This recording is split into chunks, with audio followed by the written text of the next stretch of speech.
Good evening. 3 women have been charged after police officers were allegedly assaulted during a brawl in Lavington. Officers were called to a disturbance on Boomerang Drive with a man allegedly armed with a knife. Our reporter Jessica Whitty joins us now. And Jess, what more can you tell us about this? Nick, police arrived on scene just before 7 o'clock last night and were told around 20 people were allegedly involved in the brawl and all knew each other. Police then attended a home on Woomera Crescent where they arrested a 28-year-old woman. But immediately after, officers were set upon by a group of young women as the 28-year-old allegedly tried to flee.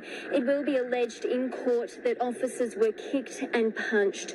The 3 women aged 23, 24 and 28 have all been granted conditional bail to reappear in court at later dates. Inside this unassuming shed is something out of a sci-fi movie, but experts say the dream of being brought back from the dead is just not a reality and may never be.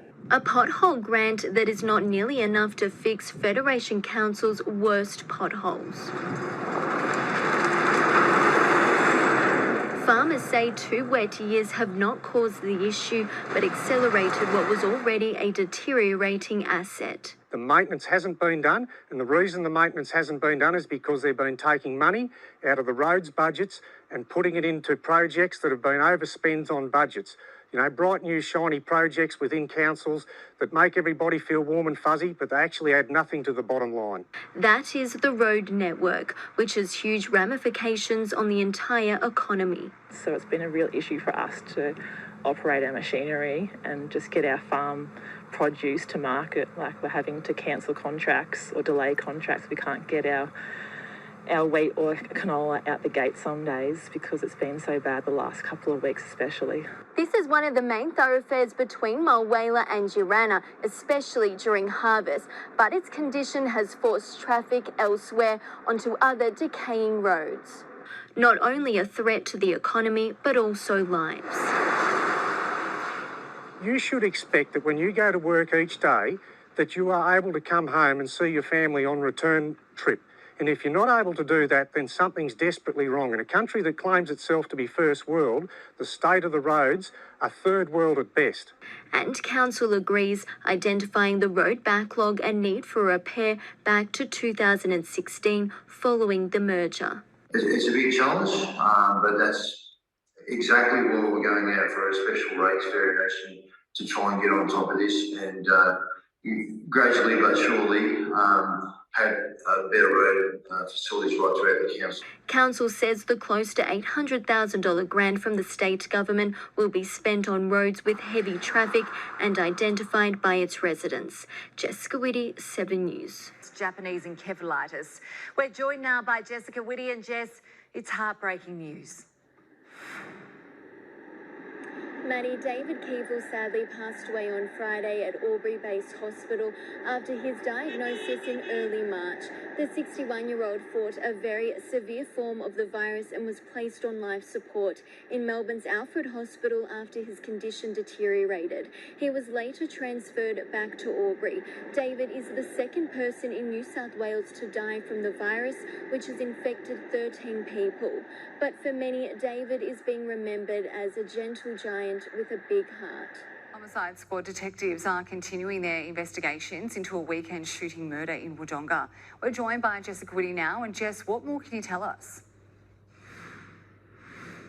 Ellie, it's understood father of 4 Dwayne Johnson was shot at close range, reportedly by a shotgun, before being driven over by a car. The incident occurred at about 3 a.m. on Sunday on the roadside of Woodland Street. Witnesses say a number of people had gathered for a party before hearing a gunshot and a car drive off. Mr. Johnson was held by a nearby resident and died in the man's arms on the road. Police have not made any arrests yet. I've got 7 children, so it's not too good to hear about it, and it's pretty sad actually. It's getting worse around here. 26-year-old Dwayne Johnson's being remembered as a kind and caring man, Ellie. Thanks, Jess. Jessica Whitty there. Kathy McGowan spoke exclusively to Prime 7's Jessica Whitty today.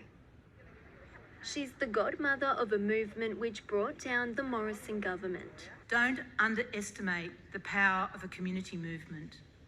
Don't underestimate the power of us. Trailblazing former Indi MP Cathy McGowan is being credited as the inspiration behind the remarkable success of progressive independence in the federal election. Our work is not yet done. Don't get mad, get elected.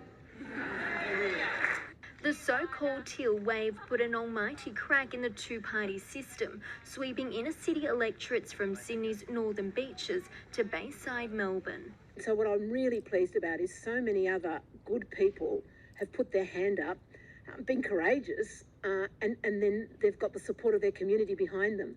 And it gives me great hope that that the community's voice will be heard, as opposed to, the big funders who are putting huge amounts of money in, or the factions, or the invisible people behind the scene. The woman who knocked off the federal treasurer in Kooyong, Dr. Monique Ryan, attributing Ms. McGowan as a driving inspiration behind her campaign, saying she transformed democracy in Indi through genuine conversations with her community. Why would you want to be a member of parliament? It's a horrible job. And I said, no.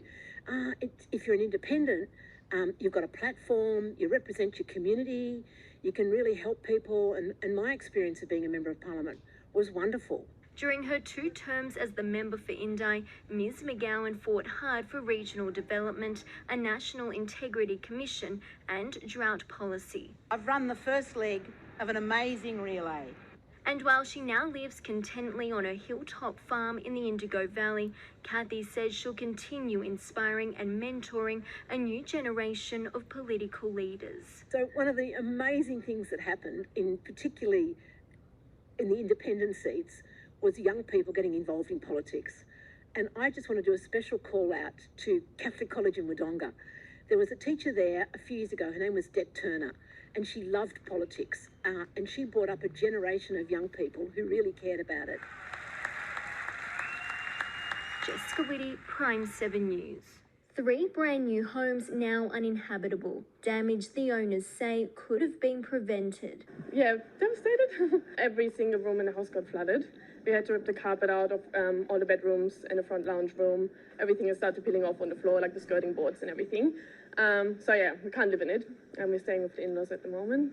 The residents who live on Satella Way argue the damage would likely have been less severe if the stormwater drains weren't blocked by pipe socks. I don't think that would have stopped the water coming, but I don't think it would have ended up through our house. I think our garage probably would have been damaged and the front lawn would have been damaged, but we wouldn't have ended up with a river flowing through the house. At about 2 o'clock in the morning, after we'd sort of got all the water out of our houses, we had a gentleman come to us on the corner, and he'd been round in the middle of the storm clearing out all the pipes out of the drainage. 20 out of 22 drains had been deliberately blocked. But we were a little bit confused as to why they were still there months later after this area's sort of been finished. Socks, as they're called, are included during construction so that debris doesn't enter the stormwater system, and it's really to ensure that that system operates effectively during construction and obviously operates effectively after construction. This section, part of stages 3 and 4 of Kerford Park, was constructed by Norcon. In a statement, Norcon says it follows the engineering processes set by councils and regulatory authorities. And in August of last year, Albury City Council formally accepted the subdivision, confirming that works had been undertaken satisfactorily. As to apportionment of blame, let's do the investigation first and then work that out. Council is now seeking disaster funding from the state government to help repair the damage. Jessica Whitty, Prime 7 News. In July, the New Zealand counterpart withdrew from the Cup, and it was hoped an all-Australian event would go ahead instead. But ultimately, organisers say COVID impacts on travel and preparation gave them no other choice but to cancel the event altogether.